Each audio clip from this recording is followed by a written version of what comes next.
Olá a todos! Sejam bem-vindos a mais uma edição do podcast Caixa de Histórias, onde a gente tem uma experiência diferenciada com a literatura. E hoje, a gente tem convidado. Por favor, se apresente, Gustavo Magnani. Olá, senhoras e senhores. Eu sou Gustavo Magnani, escritor, participante, podcaster do 30 Minutos, um podcast de literatura, idealizador, editor do site Literatura e alguns outros projetos que rondam e rondarão a partir de agora a internet também. Muito legal, muito legal. Olha, o Literatura, para mim, um dos melhores blogs, veículos que a gente tem aí de literatura no Brasil, então, muito bacana ter você aqui. Não, muito obrigado. A gente tenta, né? Eu acho que o site passou por muitas mudanças e passa cada vez mais, porque, é difícil sustentar um site de literatura, viu? Não é muito fácil não, mas a gente só consegue por causa dos leitores e dos colaboradores que são assim, incríveis, com textos com uma qualidade muito alta e com empenho, com uma paixão muito grande pelo site que eles criaram junto comigo e junto com os leitores. Bacana. Bom, que livro que você escolheu pra gente conversar? Olha, Paulo, quando você falou de um livro, eu fiquei pensando, caramba, né? Quem do 30 Minutos me conhece vai saber qual livro eu vou falar, e assim, não tem como fugir. Eu vi que não tinha sido tratado aí no Caixa de Histórias, e falei, putz, eu vou levar esse livro pra lá porque é a minha, sabe, ir de pregar o Evangelho, ir de pregar Gabriel Garcia Marques. Então, o meu livro é 100 Anos de Solidão. É um livro que para mim é absolutamente marcante em termos como leitor e também como escritor, mas mexeu muito comigo, não só o 100 Anos de Solidão em si, mas toda a obra do Garcia Marques é grande demais. Eu poderia trazer aqui Machado, mas o Machado é um cara, né, que o brasileiro já tem um conhecimento maior, já tem uma intimidade maior. Então, 100 Anos de Solidão é um clássico da literatura latino-americana e quem não conhece vai poder conhecer. E tem outra coisa, eu acho que vai ficar maravilhoso a dramatização aqui no Caixa de Histórias do começo do 100 Anos de Solidão. Obrigado. Bom, a nossa edição aqui teve tradução de Eric Nepomucemo, lançado pela editora Record. Vamos ouvir um trechinho agora? Vamos lá.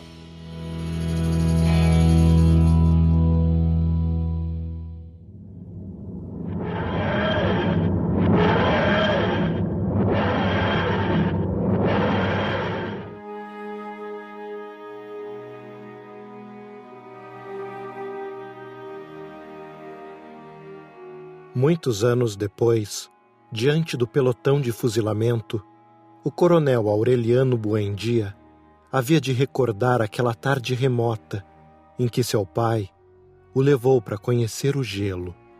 Maconda era então uma aldeia de 20 casas de pau a pique e telhados de sapê, construídas na beira de um rio de águas diáfanas, que se precipitavam por um leito de pedras polidas, brancas e enormes, como ovos pré-históricos. O mundo era tão recente que muitas coisas careciam de nome, e para mencioná-las era preciso apontar com o dedo. Todos os anos, lá pelo mês de março, uma família de ciganos esfarrapados plantava sua tenda perto da aldeia e, com um grande alvoroço de apitos e tímbalos, mostrava as novas invenções.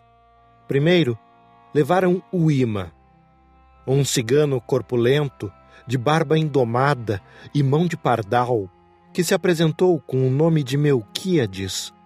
Fez uma truculenta demonstração pública do que ele mesmo chamava de oitava maravilha dos sábios alquimistas da Macedônia. Foi de casa em casa, arrastando 2 lingotes metálicos, e todo mundo se espantou ao ver que os caldeirões, as caçarolas, os alicates e os fogareiros caíam de onde estavam. E as madeiras rangiam por causa do desespero dos pregos e parafusos tentando se soltar, e até mesmo os objetos perdidos há muito tempo apareciam onde mais tinham sido procurados, e se arrastavam em debandada turbulenta atrás dos ferros mágicos de Melquíades. As coisas têm vida própria, apregoava o cigano, com sotaque áspero. É só questão de despertar suas almas. José Arcádio Buendia cuja desaforada imaginação ia sempre mais longe que o engenho da natureza e muito além do milagre da magia, pensou que era possível servir-se daquela invenção inútil para desentranhar ouro da terra. Melquíades, que era um homem honrado, avisou: para isso não serve. Mas naquele tempo, José Arcádio Buendia não acreditava na honradez dos ciganos e trocou sua mula e uma partida de bodes pelos 2 lingotes imantados. Úrsula Iguarã, sua mulher, que contava com aqueles animais para espichar o minguado patrimônio doméstico, não conseguiu dissuadi-lo. Dentro de muito pouco, haverá ouro de sobra para ladrilhar esta casa, replicou seu marido. Durante vários meses, se empenhou em demonstrar o acerto de suas conjecturas. Explorou a região palmo a palmo, inclusive o fundo do rio, arrastando os 2 lingotes de ferro e recitando em voz alta o sortilégio de Melquíades. A única coisa que conseguiu foi desenterrar uma armadura do século XV, com todas as suas partes soldadas por uma casca de ferrugem, cujo interior tinha a ressonância oca de uma enorme cabaça cheia de pedras. Quando José Arcádio Buendia e os 4 homens de sua expedição conseguiram desmontar a armadura, encontraram dentro dela um esqueleto calcificado, que levava de pendurado no pescoço um relicário de cobre com um cacho de cabelo de mulher. Em março, os ciganos voltaram. Dessa vez traziam uma luneta e uma lupa do tamanho de um tambor, que exibiram como sendo o último descobrimento dos judeus de Amsterdã. Sentaram uma cigana num extremo da aldeia e instalaram a luneta na tenda. A troco de 5 pesos, as pessoas chegavam até a luneta e viam a cigana ao alcance da mão. A ciência eliminou as distâncias, apregoava Melquíades. Daqui a pouco, o homem vai poder ver o que acontece em qualquer lugar da terra sem sair de casa. No meio-dia ardente, fizeram uma assombrosa demonstração com a lupa gigantesca. Juntaram um montão de capim seco no meio da rua e puseram fogo, por meio da concentração dos raios solares.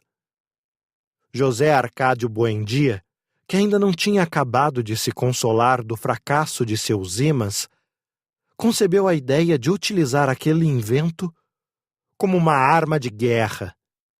Melquíades, outra vez, tratou de dissuadi-lo, mas acabou aceitando os 2 lingotes imantados e 3 peças de dinheiro colonial a troco da lupa. Úrsula chorou de consternação. Aquele dinheiro fazia parte de um cofre de moedas de ouro que seu pai tinha acumulado ao longo de uma vida inteira de privações e que ela havia enterrado debaixo da cama à espera de uma boa ocasião para investi-las. José Arcádio Buendia, entregue por inteiro às suas experiências táticas, com a abnegação de um cientista e até mesmo pondo em risco a própria vida, nem tentou consolá-la.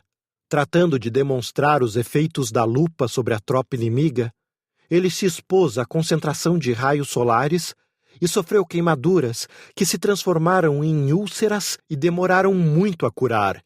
Enfrentando os protestos de sua mulher, alarmada por tão perigosa inventiva, quase incendiou a casa. Passava longas horas em seu quarto, fazendo cálculos sobre as possibilidades estratégicas de sua arma inovadora, até que conseguiu elaborar um manual de uma assombrosa clareza didática e um poder de convicção irresistível. Despachou-o para as autoridades, acompanhado de numerosos depoimentos sobre suas experiências e de vários maços de desenhos explicativos. Aos cuidados de um mensageiro, que atravessou a serra, se extraviou em pântanos desmesurados, subiu rios tormentosos e esteve a ponto de perecer debaixo do açoite das feras, do desespero e da peste, até conseguir um atalho para encontrar as mulas do correio. Apesar de, naquele tempo, a viagem até a capital ser pouco menos que impossível, José Arcádio Buendia prometia tentar chegar lá assim que recebesse ordens do governo, com o objetivo de fazer demonstrações práticas de seu invento diante dos poderes militares e adestrá-los pessoalmente nas complicadas artes da guerra solar. Durante vários anos esperou pela resposta. No fim, cansado de esperar, lamentou-se com Melquíades do fracasso de sua iniciativa, e o cigano deu então uma prova convincente de honradez. Devolveu a ele os 2 dobrões em troca da lupa. E, além disso, deixou uns mapas portugueses e vários instrumentos de navegação. De próprio punho e letra, escreveu uma apertada síntese dos estudos do monge Hermann, que deixou à sua disposição para que pudesse tirar bom proveito do astrolábio, da bússola e do sextante. José Arcádio Buendia passou os longos meses de chuva trancado num quartinho que construiu nos fundos da casa para que ninguém perturbasse suas experiências. Tendo abandonado completamente as obrigações domésticas, passou noites inteiras no quintal, vigiando os astros, e quase contraiu uma insolação por tentar estabelecer o método exato para achar o meio-dia. Quando se tornou perito no uso e manejo de seus instrumentos, chegou a uma noção do espaço que permitiu a ele navegar por mares incógnitos, visitar territórios desabitados e travar relações com seres esplêndidos, sem a necessidade de abandonar seu gabinete. Foi nessa época que adquiriu o hábito de falar sozinho, zanzando pela casa, sem se importar com ninguém, enquanto Úrsula e as crianças se arrebentavam de trabalhar na horta, cuidando da banana e da batata doce, do aipim e do inhame, da abóbora e da berinjela. De repente, sem nenhum aviso, sua atividade febril se interrompeu e foi substituída por uma espécie de fascinação. Passou vários dias feito enfeitiçado, repetindo para si mesmo, em voz baixa, uma fieira de assombrosas conjecturas, sem dar crédito ao próprio entendimento. Finalmente, numa terça-feira de dezembro, na hora do almoço, soltou de um golpe só toda a carga de seu tormento. As crianças haveriam de recordar pelo resto de sua vida a augusta solenidade com que seu pai sentou-se à cabeceira da mesa, tremendo de febre, devastado pela prolongada vigília e pela ferida aberta de sua imaginação, e revelou a elas sua descoberta. A terra é redonda feito uma laranja. Úrsula perdeu a paciência. Se é para ficar louco, pois que fique você sozinho, gritou. Não trate de pregar nas crianças suas ideias de cigano. José Arcádio Buendia, impassível, não se deixou amedrontar pelo desespero da mulher, que numa explosão de cólera estraçalhou o astrolábio no chão. Construiu outro, reuniu no quartinho os homens da aldeia e demonstrou a eles, com teorias que para todos eram incompreensíveis, a possibilidade de regressar ao ponto de partida navegando sempre rumo ao Oriente. A aldeia inteira estava convencida de que José Arcádio Buendia havia perdido o juízo quando Melquíades chegou para pôr as coisas em ordem.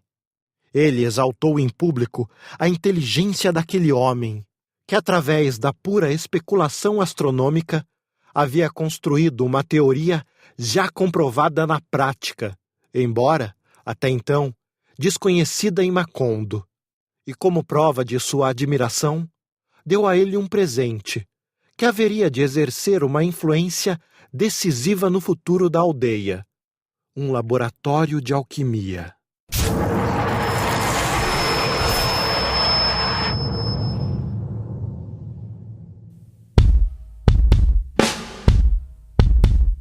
Bom, Gustavo, Primeiro, uma coisa que a gente não comentou na abertura é que o Caixa de Histórias já gravou aqui um episódio do livro do Gustavo, que foi o Ovelha, né? Você gostou do episódio? Cara, eu adorei, assim, eu achei que ficou maravilhoso a dramatização, ficou muito, muito bom. E eu gostei muito do aviso no começo também, né?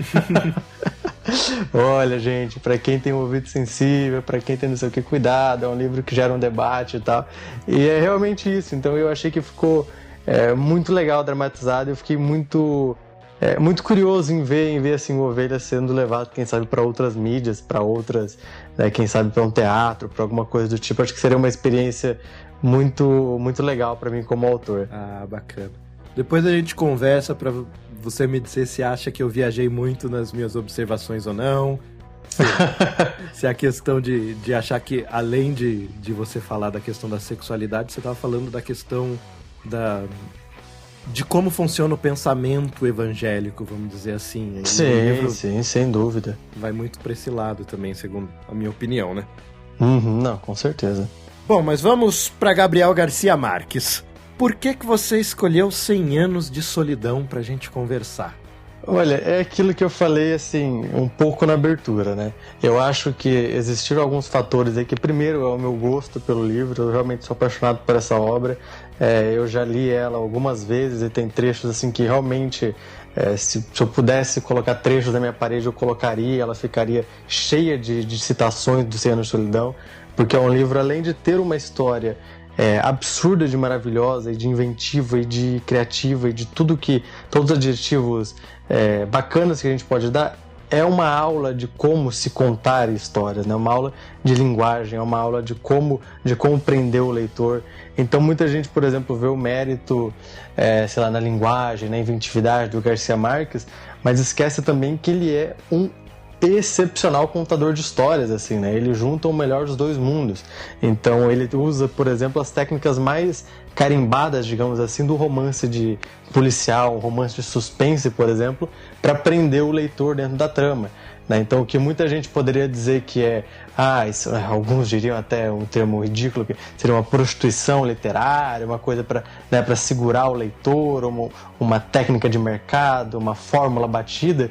Você vê que o cara utiliza esses conceitos que a literatura tem há séculos e transforma isso num livro realmente maravilhoso. E como eu disse também, a curiosidade de ver aquele trecho, de ver trechos poéticos do Garcia Marques trazidos aqui para o Caixa de Histórias foi muito grande também. Então eu pensei até em trazer outros livros, trazer um Machado de Assis, como eu falei, trazer até um David Foster Wallace, que eu tô lendo agora e tô me apaixonando, um George Orwell, alguma coisa tipo. Eu falei, não, eu acho que o ritmo, a coisa caliente do Garcia Marques vai ficar muito bacana e vai ser diferente do que usualmente a gente tem aqui no Caixa de Histórias, pelo que eu acompanho, pelo menos. Ah, bacana.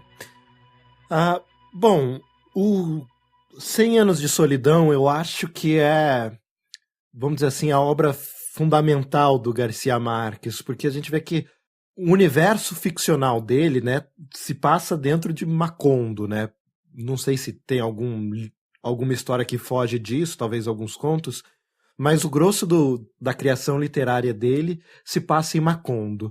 E a gente vê que esse livro, esses 100 Anos de Solidão aqui, trata justamente desde o surgimento até o fim dessa cidade de Macondo, e com essa família dos Buendia, que seriam talvez a família mais representativa da alma de Macondo. Você concorda comigo?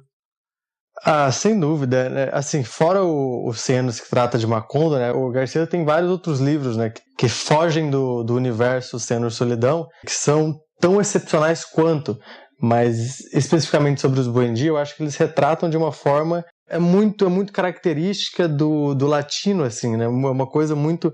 Me parece que aquela família retrata um pouco de toda a história do continente latino-americano, né? Da formação das famílias, do imigrante, no caso ali, óbvio que não é o imigrante que veio de um país, mas são ali eles saindo de uma terra em que já não dava nada e procurando uma nova terra, abre aspas, um paraíso para se viver.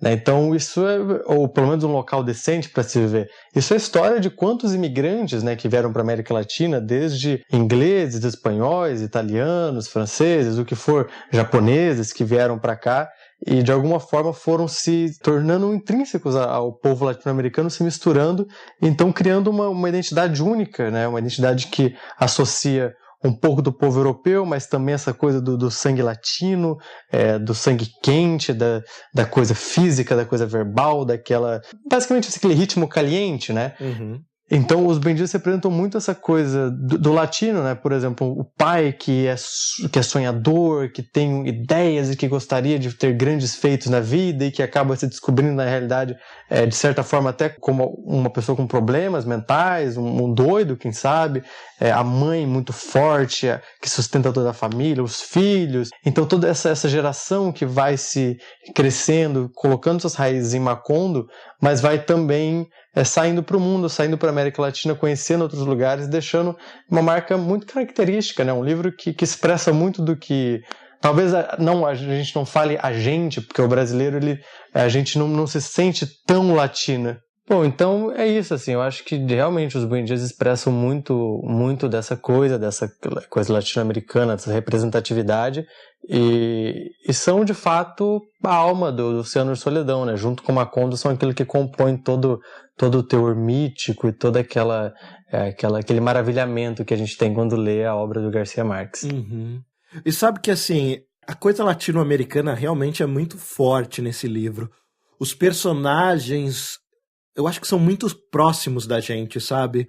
Ao contrário de, sei lá, livros que são fantásticos, mas que tem personagens bem distantes da gente, como, sei lá, Apanhador no Campo de Centeio, Sim. Ou mesmo On the Road, que você vê que são personagens que têm toda uma cultura, um jeito de pensar diferente de nós brasileiros. Já aqui, esses personagens de Macondo, parece que a tia que fica sem casar parece uma senhorinha que você viu numa cidadezinha pequena, que você foi passear, sabe? Sim. Sei lá, a mãe da família, a matriarca, parece uma mãe de um amigo seu que você conhece. Então os personagens, a cultura, o jeito de ser deles, eu acho muito próximo da gente aqui no Brasil. Eu acho que isso dá um sabor diferente pra gente. Ah, sem dúvida, sem dúvida. Assim, o que o Garcia Marques, ele tem inúmeras qualidades e uma das maiores dela é saber criar personagens fantásticos, assim. E fantástico no sentido de personagens reais, sabe? Personagens de carne e osso, que você identifica, que você sabe de onde veio, que você sabe que eles realmente existem, eles possuem uma história, eles são verossímeis. E isso foi uma das coisas, assim, que mais me influenciou em toda a obra do Garcia Marques. Inclusive, assim, uma das principais coisas que eu ouvi em cima do Ovelha foi justamente a questão de personagens que parecem reais.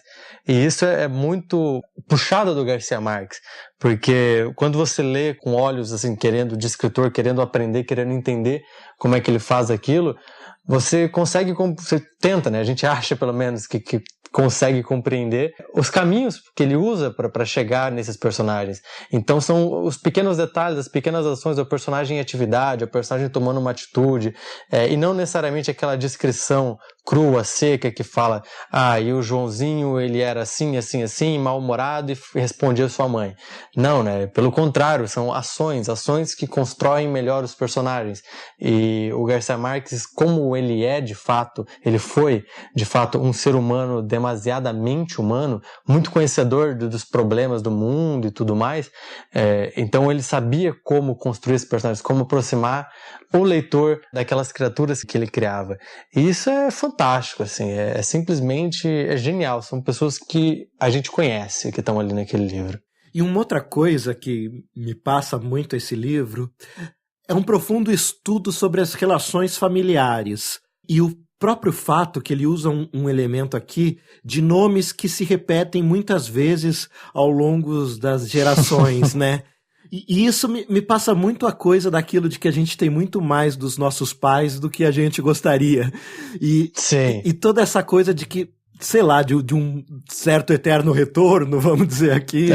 Eu acho que ele trabalha muito bem isso, e por mais que às vezes a gente tenta fugir, a gente acaba caindo no mesmo lugar, e às vezes o que parece ser o mais estranho é, na verdade, o mais íntimo e o que mais ilustra bem a família.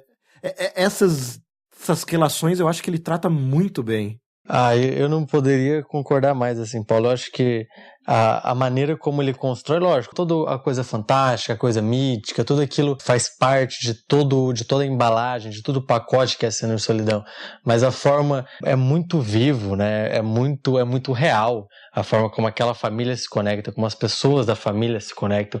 E é um filho que foge de casa, foge, não dá nem pra dizer que foge, que vai pro mundo sem avisar ninguém. E é o pai que assim, não tá nem aí pros filhos direito, e aí depois mostra um interesse em determinada fase, mas aquilo é só uma fase, depois passa e o pai volta só a se preocupar com ele mesmo, e é a mãe que carrega todo esse peso durante anos e anos e anos, né? Daí vem o título do livro, e é da menina, da criança que come terra, é da prima que é apaixonada pelo namorado da prima, enfim, são coisas assim que vão construindo uma identidade familiar que a gente reconhece. Talvez hoje em dia seja um pouco mais difícil leitores mais jovens, digamos assim, reconhecer, porque hoje nós temos famílias muito, muito menores, assim, né? Às vezes é só o pai, a mãe e ele e acabou. A relação com o tio, a avó é muito pequena. Mas eu fui criado em cidade pequena, então a minha família, assim, eu tenho uns 40 parentes que moram aqui na minha cidade. Então eu sempre morei com família muito grande. Então são coisas que você vê assim muito reais, são relações muito reais. E também são muito típicas mesmo aqui do latino, né? Do colombiano, aquela coisa da família inteira, a família junta, que também tem um pouco ali do italiano, né? Mas especificamente aqui do nosso continente, que é do que o livro trata. Então acho que a relação familiar ela é sem dúvida, e essa coisa do pai pro caminho que a gente sempre volta é incrível, porque por mais que alguns filhos ou alguns ali sangues do mesmo sangue tentam se distanciar, tentam fugir, alguns acabam tendo o mesmo fim, né? Seguindo o mesmo caminho. Então é incrível essa maneira como ele tá. E o que é uma das coisas mais maravilhosas, é tudo muito sutil, né? Tudo muito sutil. Acontece tudo naturalmente, não tem nenhuma coisa ali, não, essa é minha tese, eu tenho que provar minha tese fazendo isso, fazendo diabo a 4 para provar minha tese. Não, tudo corre muito naturalmente, isso é incrível. Legal. Você citou aí o Fantástico, que esse livro, ele faz parte do que a gente chamaria de realismo fantástico, né? O realismo mágico. Inclusive, vocês no 30 Minutos fizeram um episódio muito bacana sobre esse tema. Recomendo aí, vou deixar linkado no episódio. E qual que você acha que é o papel do fantástico dentro dessa obra? Eu acho que ele serve muito como metáfora, né? O fantástico, quase sempre, a gente trabalha em cima disso, né? Com a metáfora. Então eu vou tentar um pouco além disso, porque falar isso não longe de discriminar. Mas assim, é o senso comum, né? Isso já todo mundo sabe que o fantástico é tratado como metáfora na literatura para trazer alguma coisa para a realidade. Isso desde a distopia, da ficção científica, da onde for. Né? Então isso já é conhecimento geral. Eu acho que aqui especificamente o Gabriel Garcia Marques, a gente tem que voltar lá na origem dele, na biografia dele, e pensar onde ele foi criado, em torno de quem ele foi criado, onde, né, na localidade, na região onde ele foi criado. Tem uma biografia maravilhosa dele, quase 1000 páginas de texto para quem se interessar. É realmente fabulosa a biografia. E conta muito, um tanto dessa parte da infância dele, onde ele teve essa relação muito direta com os contadores de histórias da Colômbia, né, com as pessoas que tratavam a mitologia colombiana, digamos assim, mitologia daquele povo, daquela região, de tudo também o que ele lia, né? Ele sempre foi um cara muito, muito apegado a histórias. Então, eu acho que isso faz muito da construção da identidade.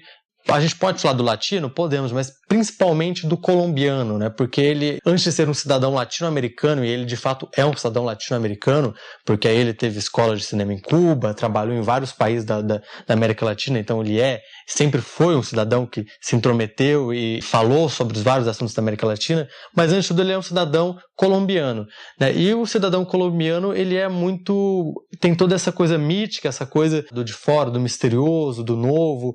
Isso também, claro, remontando às origens dos povos latinos, né? Os indígenas e toda essa cultura mítica que sempre existiu aqui, principalmente até os europeus chegarem, mas também perdura por um pouco essa miticidade. E aí, então, essa é uma forma, por exemplo, da gente pegar um romance de formação dos Estados Unidos e ver como alguns escritores formaram aquela sociedade, ou como, por exemplo, o Charles Dickens foi um escritor de formação da Inglaterra, alguns dizem, o Victor Hugo, da França, né? Eu acho que o Garcia Marques é sim um escritor de formação de nação, né? Ele meio que forma a identidade da nação colombiana. E isso fica muito, muito claro quando você vai ver, sei lá, sério, pesquisem assim, chega a ser ridículo de tão engraçado, pesquisem lugares de turismo na Colômbia. Eles sempre usam a palavra mágico, fantástico, onde a magia acontece, onde a natureza... Por quê? Porque o Gabriel Garcia Marques colocou isso pra gente. O cara ele é tão influente que ele influenciou todo o turismo da Colômbia. E, então toda essa miticidade dele, toda essa questão do fantástico, ela serve muito para construir a nação e refletir o que o povo colombiano vê de si mesmo e passa para os seus familiares, para os seus próximos, né, para a sua próxima geração. Então é incrível assim, como ele conseguiu representar um povo e como esse povo se sentiu representado por uma obra a ponto de fazer a identidade que ele cria o grande cartaz de divulgação do turismo, da cultura colombiana e tudo mais. Interessante. Agora uma pergunta sobre o espaço físico dentro desse livro. A gente tem o casarão dos Buendias, né, o casarão branco, que a gente vê que é um casarão que tem uma vida própria, é mais do que uma construção, é um organismo vivo que cresce e envelhece, refletindo a própria ascensão e derrocada da família Buendia, né, e até da própria cidade de Macondo. Então, sim, como você vê esse casarão e a própria cidade de Macondo, tanto dentro do livro, como dentro da obra do Gabriel Garcia Marques de uma maneira geral, já que você é tão conhecedor? Não, eu sou só um admirador, assim, eu posso até, quem sabe algum estudioso vem aqui e fala que eu tô falando muita besteira, aí deixa nos comentários que eu não tenho nenhum problema de me corrigir. Sou realmente um grande admirador do Garcia Marques, assim. Não falei de forma pejorativa, não, eu falei no sentimento que você realmente gosta. E uma coisa que eu acho que é bacana, que eu até comentei no episódio que eu fiz sobre Dom Casmurro aqui, do Machado de Assis, que eu acho que a arte se torna viva, né? O livro se torna viva quando ela tem um encontro com o leitor. Então, independente de ter um certo ou errado, eu acho que só as suas reações e a sua relação com o livro gera uma coisa que tem uma verdade própria dentro dela. Então, por mais que um especialista diga que isso não é bem assim por isso ou aquilo, eu acho que a sua percepção tem um valor por si só. Sim, não, sem dúvida, isso você tem completa razão, assim. E eu acho que a questão de Macondo e do casarão, ela casa muito com aquilo que a gente tem falado do fantástico, de que tudo tem vida no Gabriel Garcia Marques, porque realmente tudo é muito vivo, tudo tem um começo, um meio, e tem um fim às vezes até não tem fim, né? O Melquíades, às vezes a gente acha que tem fim, às vezes a gente acha que ele não teve fim, e então fica sempre aquela coisa dúbia sobre aquele personagem. E sobre o casarão em si, é muito curioso que, se eu não estou enganado aqui, Macondo foi uma cidade que até digamos assim, até a página 100 do livro, se eu não me engano, até uma boa parte do crescimento de Macondo, não existia nenhuma figura pública, né? Não existia nenhum prefeito, nenhum delegado, não existia ninguém do Estado, assim, digamos, naquela cidade. E ela vivia tranquilamente naquele momento e tal, com seus problemas, mas uma cidade, como todas, com seus problemas. E a ascensão dos Buendia, né? Eu lembro muito claro da Úrsula redecorando a casa e reformando a casa, e se eu não me engano tem pedreiros até lá trabalhando na construção, na expansão da casa para dar um quarto para a menina e não sei o que. E isso casa muito quando o momento em que esse forasteiro chega em Macondo. E aí as coisas meio que começam a desandar aos poucos, né? Mas começam a entrar numa coisa de declínio. E é muito curioso porque casa muito com a relação dos personagens, né? Então, o próprio Buendia pai, né? Um cara que muito sonhador, muito sonhou com Macondo, fundou Macondo, e aí ele acha que, enfim, Macondo chegou no auge, porque ele não quer que Macondo deixe de ser aquilo que ele sonhava, mas a cidade continua crescendo enquanto ele está parado. E então a gente começa a perceber que na realidade não é Macondo quem depende dele, é ele quem depende de Macondo, né? Então é uma relação muito curiosa, porque Macondo para ele não é só o lugar onde ele viveu, mas é um lugar onde ele sempre sonhou viver, um lugar onde ele sempre sonhou construir a sua família, deixar o seu legado, e na realidade quanto mais Macondo cresce, mais o Buendia diminui, né? Mais ele vai sumindo, mais ele vai perdendo o respeito que as pessoas tinham por ele. Então é muito curioso essa forma como a cidade cresce e ele vai, de certa forma, diminuindo. E aí eu acho que o Casarão é também a mesma coisa, se bem que o Casarão tem uma relação mais intrínseca com os Buendia em si, porque de fato é a casa deles, né? Então representa eles mais diretamente. Enquanto eles estão bem, enquanto eles estão mal, é sempre um reflexo daquilo que a família no geral está apresentando. Enquanto o Macondo, na minha visão aqui, ele é mais um organismo próprio, né? Ela é uma coisa maior do que os Buendia. Ela é uma coisa maior do que o líder daquela tribo, digamos assim, que encontra o local. E de fato é assim, né? Várias cidades de formações, por exemplo, vou pegar minha cidade aqui, Guaíra. É uma cidade pequeniníssima que vai ter aí desde os primeiros moradores, já vai ter quase moradores oficiais, digamos assim, vai ter quase 100 anos. É uma cidade que foi se formando e tinha um cara que trouxe as coisas para cá. Mas depois a cidade cresceu a ponto de que já esse formador da cidade, já pouquíssimas pessoas lembram dele, né? E por outro lado, existem outros casos em que o formador da cidade é lembrado até hoje e tudo mais.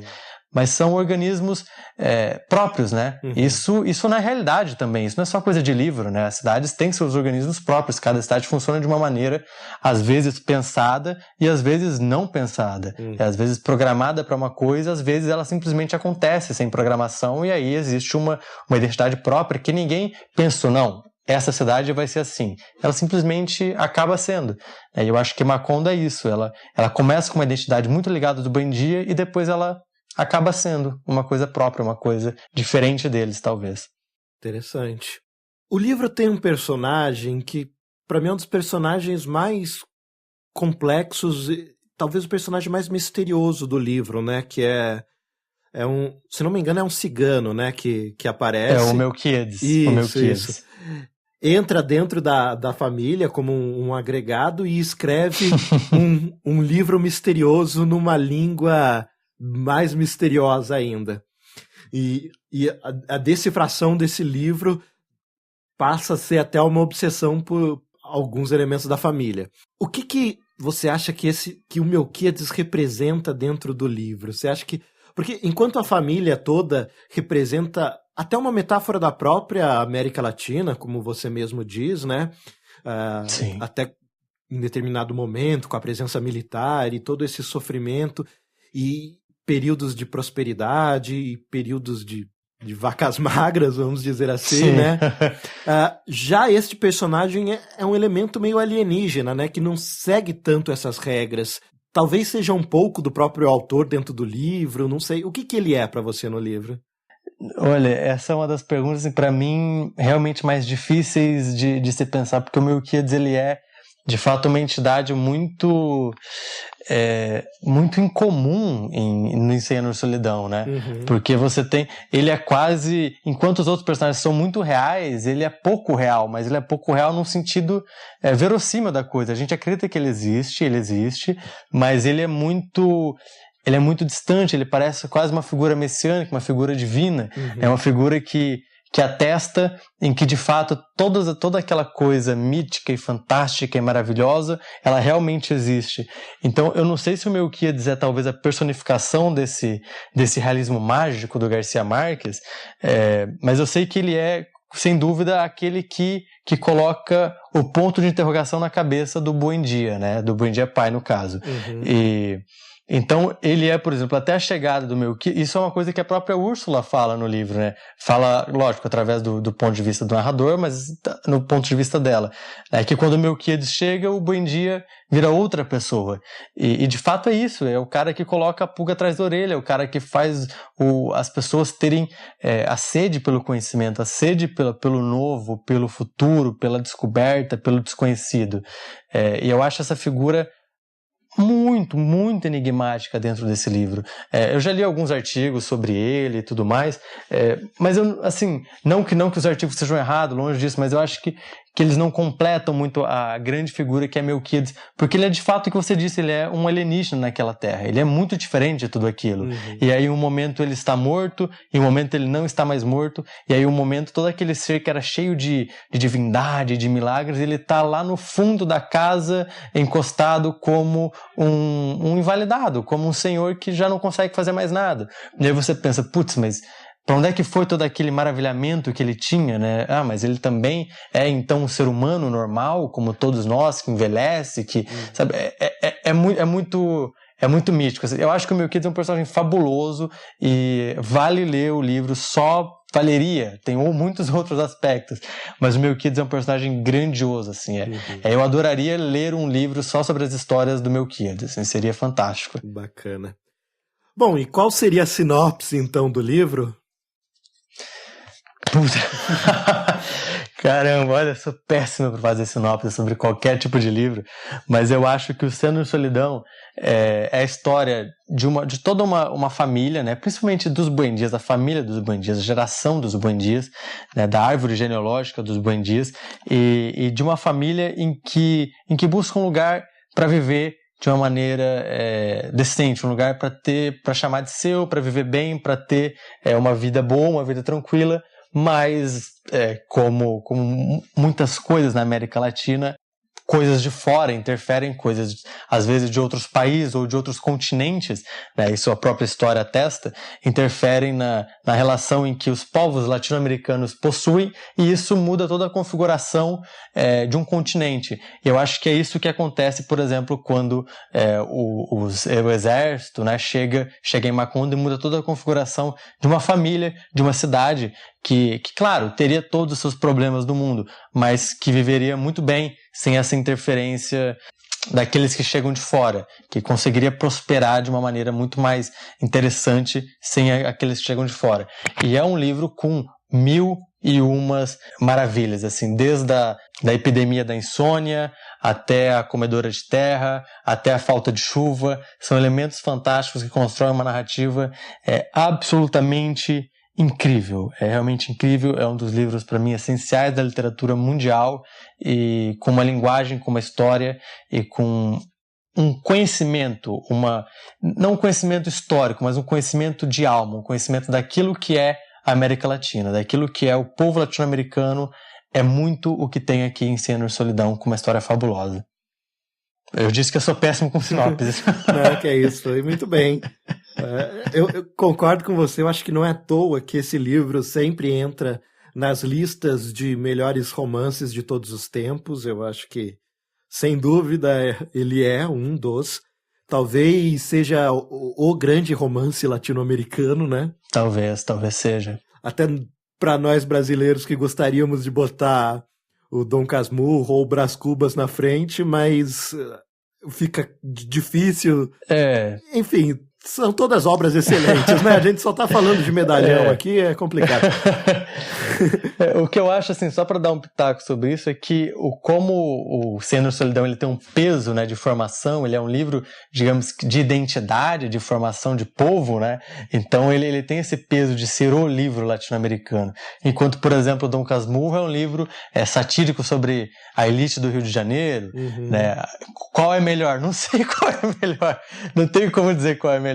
Mas eu acho que em termos de importância latino-americana de formação, eu acho que o Oceano e Solidão sem dúvida ganha esse duelo, esse. Os outros aí a gente muito, muito tempo para ser gasto para discutir isso. Na dúvida, leia todos. Exato. Bom, encaminhando então aqui para o nosso fechamento, você tem algum personagem especial? Tem algum dos Buendias que te chama mais atenção? Quem que é o seu personagem preferido? O meu personagem preferido é o mais humano de todos eles, é a Úrsula. A Úrsula é fantástica, assim, ela é fantástica no modo real de ser, sabe? Ela é tão humana que ela chega a ser mais fantástica do que todos eles. Então lógico, existem tantos e tantos, assim, absurdamente maravilhosos, mas a Úrsula é aquela que para mim sustenta todo o romance, assim, aquela que do início ao fim sustenta. Tudo que acontece no livro muito margeia a Úrsula, sabe? Muito passa por volta dela. Muito ela está próxima, ela está na situação, ou ela está preocupada com quem está na situação, ela está atrás de quem está na situação, ela está tentando resolver a situação daquele que está em problema. Bacana. E eu acho que uma coisa interessante disso que você está falando é que, assim, muito se fala sobre o macho latino, né? A figura do garanhão latino, do Sim. homem. Mas eu acho que aqui a figura da mulher latino-americana, primeiro que eu acho que ela é muito mais interessante do que esse macho garanhão latino. Eu acho que ela tem muito mais história, muito mais observadora da realidade, tem muito mais para ensinar pra gente. Sem dúvida. Então, dentro disso que você tá falando, é muito legal mesmo ressaltar essa personagem tão bacana que é a Úrsula. Bom, Gustavo, muito obrigado por ter vindo participar aqui, o papo foi excelente. Onde é que o pessoal te encontra? Fala um pouco do seu livro, onde o pessoal encontra, tá em todas as livrarias, como é que é? Fala pra gente. Então, né, eu trabalho o Literaturtura, né, meu site, como eu já falei antes, eu também bem ativo agora no Facebook, no Twitter, e eu tô com alguns projetos pro YouTube agora para começar, um projeto sobre filmes, séries de TV, literatura, todo o conteúdo pop da sociedade e tudo mais, com um outro grande canal do YouTube que tá apoiando esse projeto, e a gente tem coisas realmente muito legais assim para começar a lançar já nessa semana, aos poucos, e nas próximas semanas mais e mais conteúdo. É uma coisa realmente muito, muito bacana que eu estou trabalhando há, quem sabe, uns 3, 4, 5 meses só no pré-projeto, assim, pensando na ideia, trabalhando nessa pré-produção. E tem tudo para ser uma coisa bem legal na internet, uma coisa bem diferente, bem bacana. Esse canal já tem nome? Já dá para você passar pra gente? Ainda não, porque a gente ainda não lançou, né? Ele tá começando agora, ele vai começar aos poucos, mas é só ali ficar ligado no meu Facebook mesmo, ele vai no próprio Literaturtura também, a gente vai usar de plataforma para divulgar o canal. Legal. E é bem interessante, assim, um projeto bem bacana que vai trabalhar tanto com o Facebook, quanto com o YouTube, quanto com outras redes, e a gente está bem contente, assim, de trabalhar. E sobre o Ovelha, né, eu lancei o Ovelha em agosto de 2015, né, um livro bastante, como eu sempre falo, bastante polêmico, porque de fato ele eu não digo isso nem como qualidade, nem como perjúrio, nada disso, é só uma observação mesmo. É um livro que conta a história de um pastor homossexual, que ele, por conta de uma doença, ele está na UTI e acredita que então ele está prestes a morrer, e por ser gay e ser pastor, ele acredita então que ele vai para o inferno. E por ter essa crença notória e certa de que não há salvação para ele, não há céu para ele, não há paraíso para ele, ele decide então contar tudo o que foi a vida dele, todas as mentiras que ele viveu, todas as verdades também que ele viveu, e tudo que ele sempre duvidou, tudo que ele sempre questionou, e também tudo que ele sempre acreditou durante toda a vida. Não é um livro que trata a religião como um deboche, eu acho que isso não é de modo algum. É um livro bastante crítico, bastante pesado em alguns aspectos, mas que levanta assuntos e temas e debates que me são muito interessantes. E eu me interesso muito pela religião, né? Então o meu próximo livro também é muito diferente do Ovelha, muito diferente, uma distopia, mas também envolve religião, deve ser talvez pro final do ano, e é isso, assim, o que eu mais gosto de fazer, né? Escrever, contar histórias. Agora eu também lancei um livro infanto-juvenil com o pessoal do Tasercraft, que é um canal no YouTube muito grande, com 5 milhões de inscritos, e o livro tá para chegar nas livrarias agora e tá indo muito bem de vendas também, e é um trabalho que eu tô fazendo e me descobrindo muito como escritor em vários aspectos. Eu pulei de um livro super adulto para um infanto-juvenil, e depois para um jovem adulto, e depois sei lá para onde eu vou. Como chama esse infanto-juvenil? Esse infanto-juvenil é Herobrine, a Lenda. Bom, bacana. Seu Twitter, Facebook, como é que o pessoal te encontra? No Facebook é só procurar Gustavo Magnani, no Twitter, @literaturtura, e para quem usa Snapchat, Gu com H, G-U-H, Magnani. Essas são as redes, assim, praticamente que eu estou mais ativo. Bom, então, Paulo, eu queria primeiro agradecer o convite.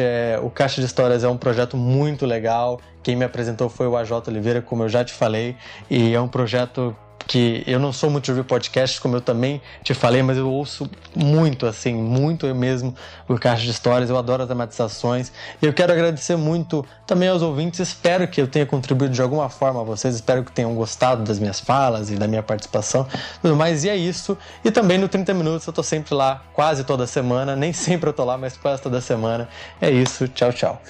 Tá certo.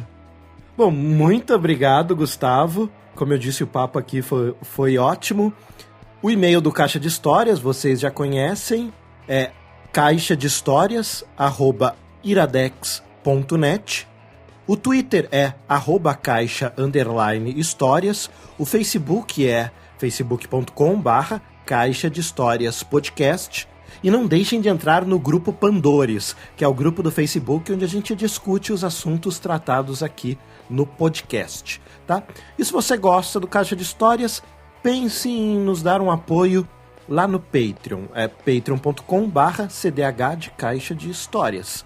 Novamente, muito obrigado, Gustavo. Venha outras vezes, a porta aqui tá aberta.